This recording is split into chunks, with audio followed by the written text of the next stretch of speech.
prick on the school run. Does anyone know Jane from North London? Do you guys know this prick? You get out to Primrose Hill much? No. So Jane used to have a corporate career, and that's fine. And now Jane stays home to look after 7 tiny children. And that, ladies, is also fine. Apart from, I did not know you could have that many that fast. I genuinely did not. Her eldest daughter is the same age as my only daughter, and then I blinked and she shot out 6 more. Just like, brrr. Jane's having a baby every 4 months somehow. Jane, she keeps it together. Jane has an ass like a peach, cervix like a hula hoop. Just boom, boom, shooting them out, back on the school run. Jane's involved in all the fundraising at the children's school, and she is on my dick about the cake sale every other month. Just, Catherine, will you help with the cake sale? Catherine, you didn't sign up for the cake sale. How many cakes will we make for the cake sale? Finally, I put my foot down. I said, none. Because the last time I helped you, you sold my cakes for 10 cents. She sold them for 10 cents each. So are we selling these cakes for Bangladeshi kids or 2 Bangladeshi kids, Jane?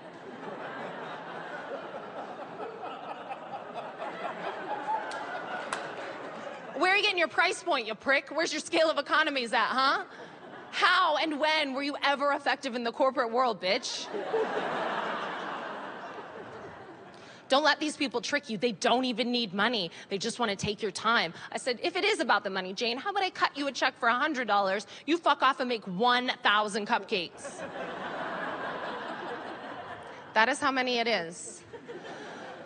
Jane has a ham-colored husband called Brian. Oh, you do know Jane. I have never seen Brian out of a bicycle helmet in my entire life. And I have never seen a bicycle. There may not be a bicycle. Brian's out there riding a bicycle of the mind.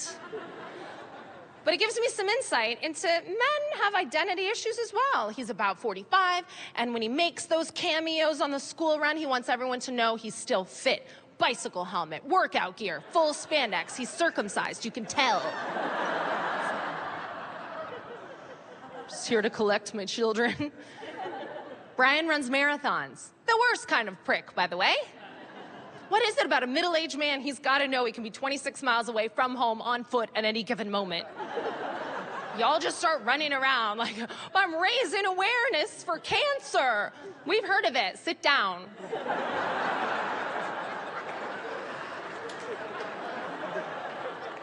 It's deeply popular. Very much. And I'm very happy for them. That is the traditional shape of a family. And there are some people that if you deviate, especially as a woman, from being the type of person they understand, they just can't deal with it. Jane is one of these people. She looks at me and she says, oh, Catherine, you are alone. I would be so sad if I were alone. I said, I'd be sad if I was alone with you too, Jane. But when I'm alone, I get to hang out with me. She goes, oh, but surely you're very worried. Aren't you worried that you're running out of time to have another baby? I said, we're all running out of time, Jane. That's how time works. If anything, I have more time than you do, because I don't have to help find 14 tiny shoes every morning. And I don't have to sleep with your husband. No, I fuck him because I want to. I don't have to do it. That's what makes it fun. Thank you. My body, my choice, Jane. No, don't panic. I'm not sleeping with Brian. Of course, I'm not sleeping with Brian, though I would hate fuck Brian. But it's just because I'm an excellent mother. I'll tell you what I mean. So their eldest daughter, Hannah, has been bullying my angel daughter, Violet. And she and I have very different personalities. My daughter gets deeply wounded by bullying because she just lives with me, and at home, I'm nice to her all the time. We're not like a mom and a 9-year-old. We are like 2 9-year-olds, but one of us has cellulite and a credit card. It's amazing. It's her. It's me. And we have all those little teeny tiny dogs, you know, the ones that men won't let you get? The ones that just shiver and piss from their eyes. I got 40 of them. There's no one to stop me. And I could handle bullying. I mean, I was the only child in the world who believed my mother when she said, "They're just jealous, Katherine." I was like, girl, I know.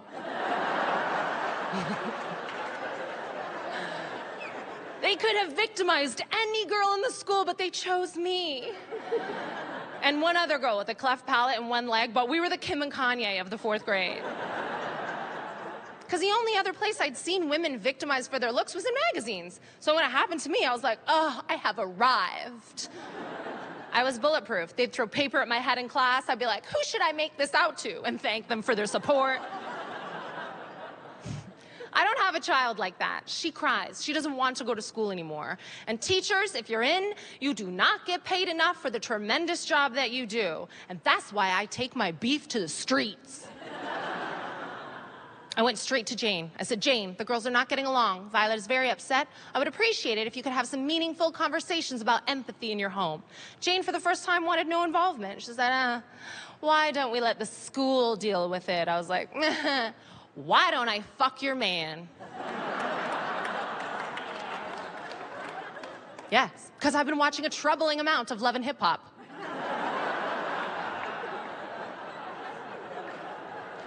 And I will break up a family on a Tuesday afternoon. Of course I will. What kind of mother are you if you're not prepared to weaponize your pussy against the enemies of your children?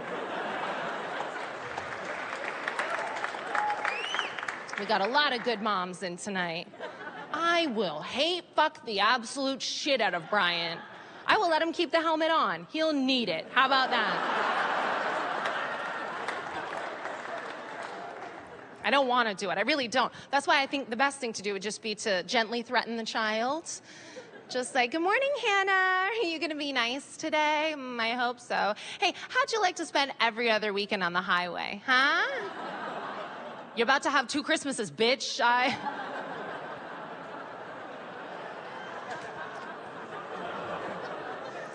Being a single mom's not for everyone.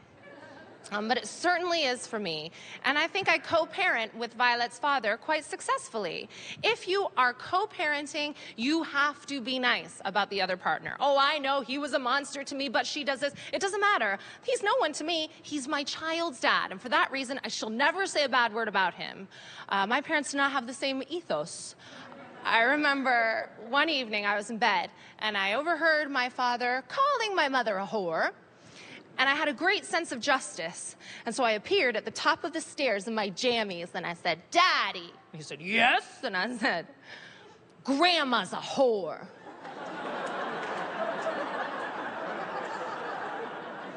How do you like it when someone calls your mother a whore?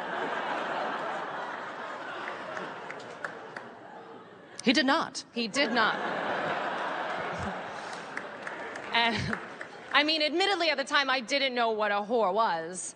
And can I just tell you privately, Margaret Ryan, my grandma, absolute Irish Catholic saint, could not have been less of a whore.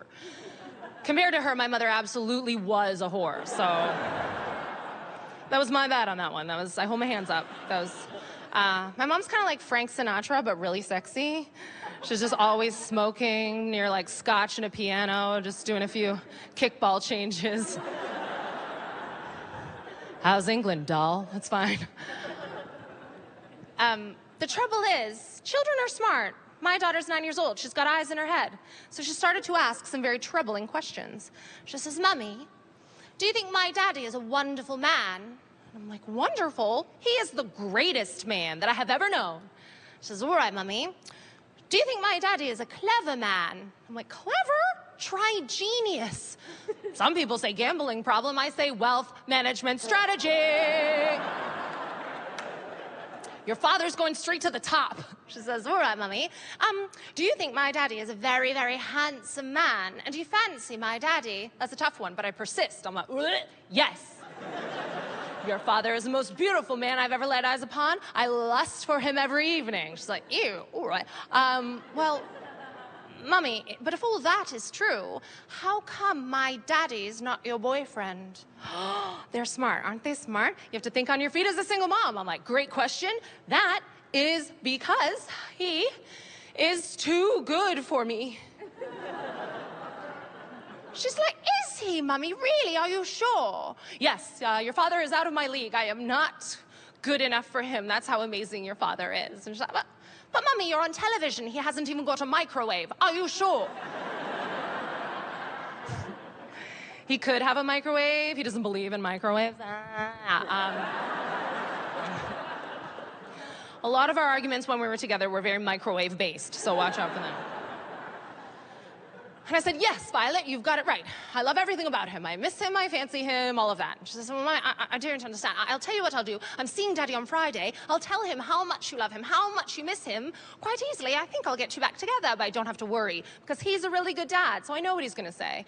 He's going to say, yes, your mother is a very calm, forgiving, low-maintenance woman. Of course I fancy your mother, but she is too good for me. And so we've worked it out that Violet thinks she has two parents who are very much in love, but just with bottom-of-the-barrel self-esteem problems. And that is how British children are raised.